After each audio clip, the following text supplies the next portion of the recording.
Senhor presidente, senador Aníbal Diniz, excelentíssimo senhor comandante da Aeronáutica, tenente brigadeiro do ar, Junichi Saito, excelentíssimo senhor comandante em exercício da Marinha do Brasil, almirante de esquadra Fernando Eduardo Studart Wimmer, excelentíssimo senhor comandante logístico do Exército, general de Exército Marco Antônio de Farias, representando neste ato o comandante do Exército Brasileiro, general de Exército Enzo Martins Peri. Demais convidados militares e civis a esta sessão destinada a celebrar o Dia do Aviador. Eu queria, presidente Aníbal Diniz, dizer que eu fiquei prestando atenção nas suas palavras e a abordagem de quem vive na Amazônia e do quanto a aviação militar presta não só no serviço de assistência às populações longínquas do nosso território, mas também o Exército e a Marinha igualmente num território dominado por florestas, por muita água e também por uma necessidade de preservação da nossa soberania e da nossa fronteira tão importante. A Amazônia é uma região cobiçada, olhada pelo mundo, então a presença militar ali, não só da Aeronáutica, que hoje nós estamos aqui muito felizes nessa sessão especial dedicada ao Dia do Aviador, mas toda a Força Armada Brasileira nas três armas. Eu, primeiramente, queria agradecer a presença de todos os convidados desta sessão, requerida pelo nosso colega, senador Vicentinho Alves, do PR de Tocantins, para celebrar o Dia do Aviador, que é comemorado oficialmente no dia 23 de outubro. Minha vinda a esta tribuna, em nome do meu partido, o Partido Progressista, e do nosso líder, Francisco Dornelles, é para agradecer e cumprimentar não apenas os aviadores, mas também as aviadoras de nosso país. Aliás, o requerente é um piloto, e mais razão tinha para solicitar e requerer esta audiência. Um piloto da aviação civil, nosso querido colega Vicentinho Alves, que tem dado nesta casa uma grande atenção às questões relacionadas à aviação em nosso país. Até hoje, quando viajo de avião para o meu estado, Rio Grande do Sul, e temos lá duas bases aéreas, a base aérea de Canoas e a de Santa Maria, que eu tive a honra de conhecer, para trabalhar ou para apenas em lazer, eu me pergunto como é que uma aeronave, isso deve ser a curiosidade dos leigos, como eu, na aviação, uma aeronave de 27 toneladas, que nos pousos e decolagens quase dobra de peso, podendo chegar até 46 toneladas, consegue ficar no ar e sobrevoar.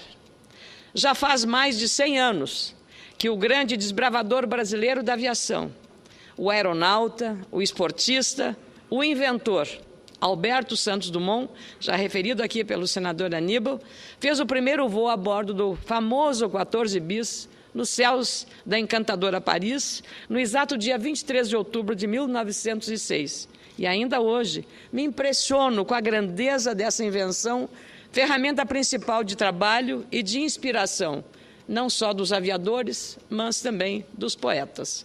Mais que a invenção, eu admiro a coragem de quem se atreve a pilotar uma aeronave. Uma imensa responsabilidade, ao meu ver, porque diz respeito não apenas ao controle de uma máquina, que equivale ao peso, e aí vou falar como gaúcha, a 5.400 sacos de arroz, mas também no transporte de vidas humanas, cujos valores são realmente incalculáveis. Nas operações militares, nem se fala. Minha homenagem é, portanto, dirigida a esses corajosos pilotos militares e civis, homens e mulheres, que acordam todos os dias com essa responsabilidade, seja na atividade civil, nas nossas empresas, como amadores e, especialmente, como é o caso dessa sessão de hoje aqui, os militares, com este compromisso, com esta meta de voar bem, de voar com segurança.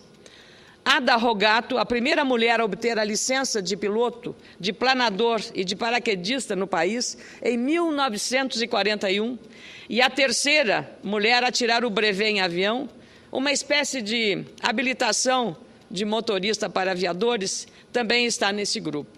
Foi essa cidadã, nascida em São Paulo e filha de imigrantes italianos, quem fez o primeiro voo solitário entre a Patagônia, no sul do continente americano, e o Alasca, no extremo norte da América. Ela também foi a primeira a fazer alguns dos voos agrícolas do Brasil, hoje largamente utilizado na nossa competitiva produção agrícola, como um país que é hoje um dos líderes mundiais nesse setor. Hoje, muitas mulheres, e aqui estão elas presentes, já ocupam a primeira linha da aviação militar brasileira. Voam em grandes aeronaves de transporte, como o C-130 Hércules e o Boeing 707, os maiores aviões da Força Aérea Brasileira. Elas também pilotam helicópteros H-60 Black Hawk, caças F-5 EM e A-1, como também aviões de reconhecimento.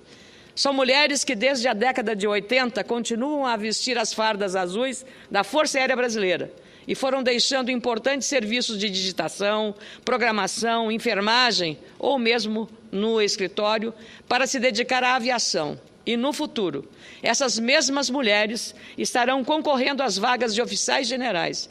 Brigadeiras, são 30 anos de mulheres atuando exemplarmente em favor não só da Força Aérea Brasileira, mas também do Exército e da Marinha. Entre elas estão a cadete aviadora Gisele Cristina Coelho de Oliveira, a primeira piloto a voar sozinha em 2003 em uma aeronave da FAB no nosso país. Ou ainda, a carioca, primeiro-tenente aviadora Adriana Gonçalves, que está em treinamento nos céus do meu estado, do Rio Grande do Sul, e que até o final deste ano deve se tornar a primeira mulher da FAB a comandar a maior aeronave da corporação, o Boeing 707. Tão importante quanto essas mulheres estão também aqueles que trabalharam e ainda trabalham pela aviação brasileira, como o primeiro-ministro da Aeronáutica do Brasil, o gaúcho Joaquim Pedro Salgado Filho, autoridade que ajudou na expansão do Ministério da Aeronáutica e da Força Aérea Brasileira. Hoje ele dá nome ao aeroporto pelo qual mais tenho passado ao longo da minha vida, o Aeroporto Internacional Salgado Filho, capital do meu estado, Porto Alegre. A propósito, ao ler uma mensagem do nosso primeiro-ministro da Aeronáutica, eu não tive dúvidas em relê-lo aqui pela relevância desta sessão. Escreveu ele: um dos principais fatores da unidade continental americana é, sem dúvida, o avião, que os povos deste hemisfério inventaram e aperfeiçoaram para suas relações pacíficas a serviço dos mais nobres ideais da humanidade, aproximando civilizações distantes e várias, cujas origens milenárias, a despeito da ambição dos conquistadores, conservaram intactas suas virtudes de amor à terra, de respeito aos antepassados e de altaneira coragem na defesa de seus bens. O avião tem sido, para essas nações predestinadas, mais um veículo de progresso e de paz do que um instrumento de destruição e de vingança. Na faina diária das suas asas, nossos aviadores construíram a teia gigantesca e invisível de suas rotas habituais. Cruzaram as fronteiras geográficas convencionais que limitam as responsabilidades de cada povo no amanho da terra e na exploração de suas riquezas. Levaram os recursos da civilização aos postos avançados do sertão, núcleos de população que atestam a obra das bandeiras. Transformaram os filhos dos conquistadores nos cidadãos de um continente livre, escudados pela arma imponderável das suas crenças. Essas crenças, tendo como fundamento as conquistas espirituais do passado, são os dogmas de fé que nos animam a prosseguir na obra de irmanar os povos, de caldear as raças, de polarizar energias para colher os frutos da terra da promissão, o continente de Colombo. Joaquim Pedro Salgado Filho, ministro da Aeronáutica.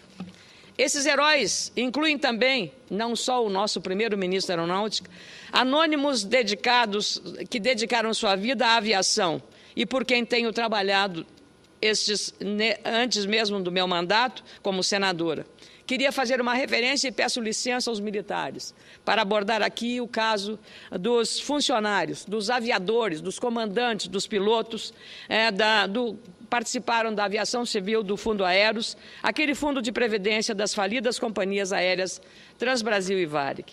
Mesmo com as decisões recentes da Justiça, determinando que a União arque com os custos do rombo do Fundo Aeros, aposentados que dedicaram uma vida inteira à aviação civil, infelizmente ainda estão vivendo uma situação precária, com aposentadorias mínimas, que não dá para sobreviver. Muitos já morreram, sem dinheiro e sem poder tratar as enfermidades que chegaram com o passar dos anos. Por isso eu aproveito essa cerimônia para renovar um pedido que o governo acolha e cumpra a sentença judicial que determina este pagamento. Não posso deixar de agradecer antecipadamente também ao Tenente Brigadeiro do Ar, Junite Saito, e a todos os representantes da Força Aérea Brasileira, que gentilmente me concederão, no dia 23 de outubro, Dia do Aviador, a comenda no grau de Grande Oficial da Ordem do Mérito Aeronáutico. Recebo com muita honra e apreço essa homenagem que me deixa feliz e ainda grata mais ao comando da Aeronáutica aqui em Brasília. Quero, portanto, parabenizar a cada um dos aviadores e aviadoras desse Brasil, sejam civis ou militares, durante todos esses anos dedicados à aviação, e encerrar com uma frase curta de um grande e famoso aviador francês, Antoine de Saint-Exupéry, que é mais conhecido por a grande obra O Pequeno Príncipe, mas aqui eu cito O Voo Noturno, que ele escreveu. Piloto da Segunda Guerra Mundial, morreu aos 44 anos pilotando uma aeronave durante uma missão na África. Escreveu ele, nesse livro O Voo Noturno: o que torna belo o deserto é que ele esconde um poço em algum lugar. A propósito, queria também, antes de encerrar, aproveitar para enaltecer, na pessoa do Brigadeiro Mesquita, a qualidade e o profissionalismo no comando da assessoria parlamentar, do comando da Aeronáutica e no relacionamento qualificado, de alta competência, com esta Casa, o Senado Federal. Da mesma forma, por estarmos hoje não só celebrando o Dia do Aviador, queria dizer que, como senadora mulher, fico muito orgulhosa ao completar 30 anos do ingresso das mulheres na aeronáutica. Elas já demonstraram a sua capacidade, o seu comprometimento com a aviação militar. E na pessoa da atenciosa coronel Patrícia, da assessoria parlamentar da Aeronáutica, saúdo todas as mulheres militares da Aeronáutica que escolheram a carreira militar para desenvolver seus talentos e suas habilidades. Cumprimento a todas e a todos os militares, especialmente os aviadores e as autoridades do Comando Militar da Aeronáutica, pelo dia e pela homenagem que nós hoje no Senado estamos prestando, graças ao requerimento do nosso colega Vicentinho Alves. Cumprimentos a todos, muito obrigado.